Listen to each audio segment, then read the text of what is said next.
The Missing, which is the second series of the critically acclaimed crime thriller drama. This time there is a little bit of a connection to, they don't say this is a whole new series. We've still got Shecky Cario, is that the actor's name? Well done. As It Julian Baptiste. Mr. Baptiste.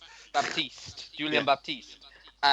Who this time is called when a girl who had been missing turns up in Germany. She's the daughter of English parents, played by Keely Hawes and David Morrissey. Her name is Alice, and when they find her, she says the name of a girl called Sophie Giroux, whose disappearance Baptiste has been investigating for the past 12 years, and it's similar. He's quite obsessed by it, and he wants to get to the bottom of it. So there's obviously a connection there. And basically, this series, it follows what happens after Alice comes back home, and also we jump forward to present day 2016, where you see Julian in Iraq trying to find someone who might have answers to the Giroux case, and we see some of the things have happened to the family since Alice first came back.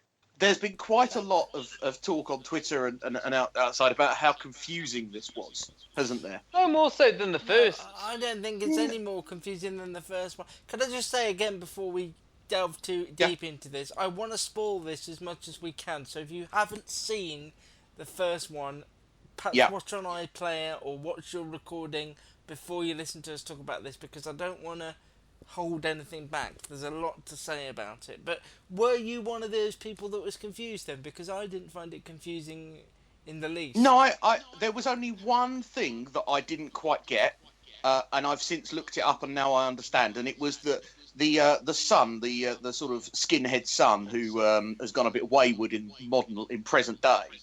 Yeah. In the car park at the shopping place where he ran after this woman and she left her shopping and ran away, I wasn't sure who that woman was. Oh, she was at the funeral of the army dude. She's part of the army, but obviously you don't know yet what she's her in. role is. She's in episode 2 quite a lot, so you'll find out in episode 2. So. And I think that was the only thing which I thought, I don't understand. Obviously, I could see from the flashback bits, that and obviously they were very, very good. And this is the big spoiler, very, very good at keeping it secret that Alice in modern day was dead. Very, very good, yeah. It was a job of, we're going to visit Alice. Yeah. I presume she was either in her own flat or in her own house, or perhaps I thought maybe she was in like mental hospital. I thought mental hospital. But no, did. But the thing is, I did know that she was dead because I had to sign a blooming "Don't spoil this" thing when you watched the preview, which really annoyed me. I didn't sign. I watched the preview. But I'd already seen it by the time you'd seen it, so that's fine. But there are 3 time periods, aren't there? There's 2016 present day, which is Julian in Iraq, and the family trying to come to terms with being destroyed. David Morrissey with burns. Yes, yeah, that's right. Severe and burns, having an affair, and now having an affair with Laura Fraser. Yeah. What happened to the baby she was pregnant with? Yeah. Yes. Yeah. And then we've got 2014, which is when Alice first comes back to the family. We know that she dies that year, but we don't know when or how. Yeah, we do. We know when, because it was on the tombstone. Yeah, she dies like the 24th of December or 22nd of December. Yeah, but, okay, so is that a couple of days after she comes back? We don't know when it is. We know it's December, though. We know it's Christmas time, so it's soon. Yeah, because they got their Christmas tree up. He's quite right. I enjoyed that 2-week break. And then we've got 2003, which is when all the action sort of happens and Alice's first take. And actually, at the start of episode 2, we're in 2002 for a little bit at the start. Oh, stop it. Time travel television series. Stop it. Yeah.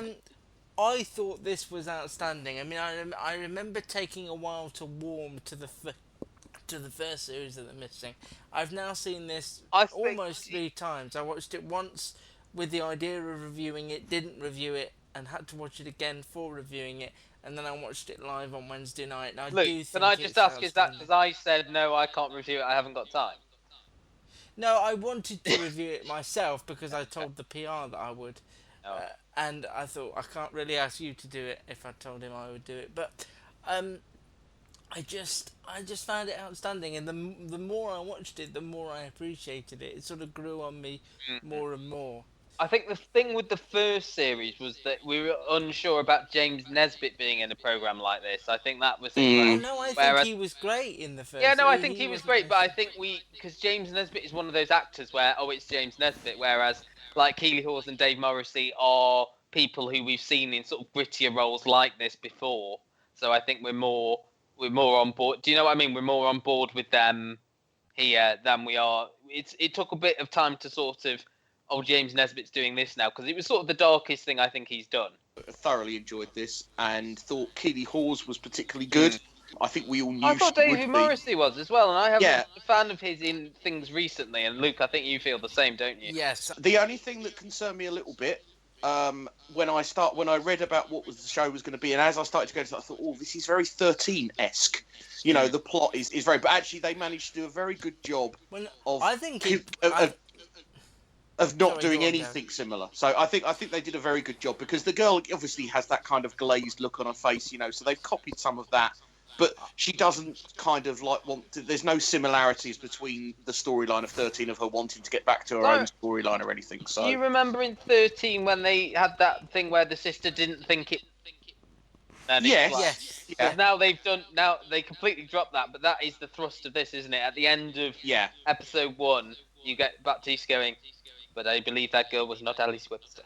And then we have the horror movie esque eyes just as the credits start to roll, 'Cause- as if to tell the audience that no, I'm playing an imposter. She did look like an extra from In the Flesh for most of the episode. Yeah, and the she was ret- very, and the very, return. And the return. But I think yeah. because because she was British, I think it was In the Flesh more for me.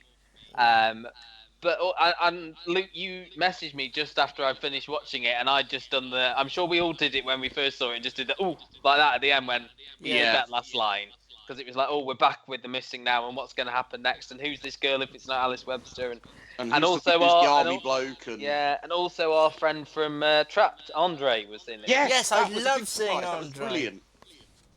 It was a real Nordic noir mishmash Mm. crossover film. Well, wasn't from the opening titles onwards, really, isn't it? Mm. I mean, we had a lot of this last year with like Unforgotten and River and what was that? Yeah. Tosh from Darkness. Yeah. Now.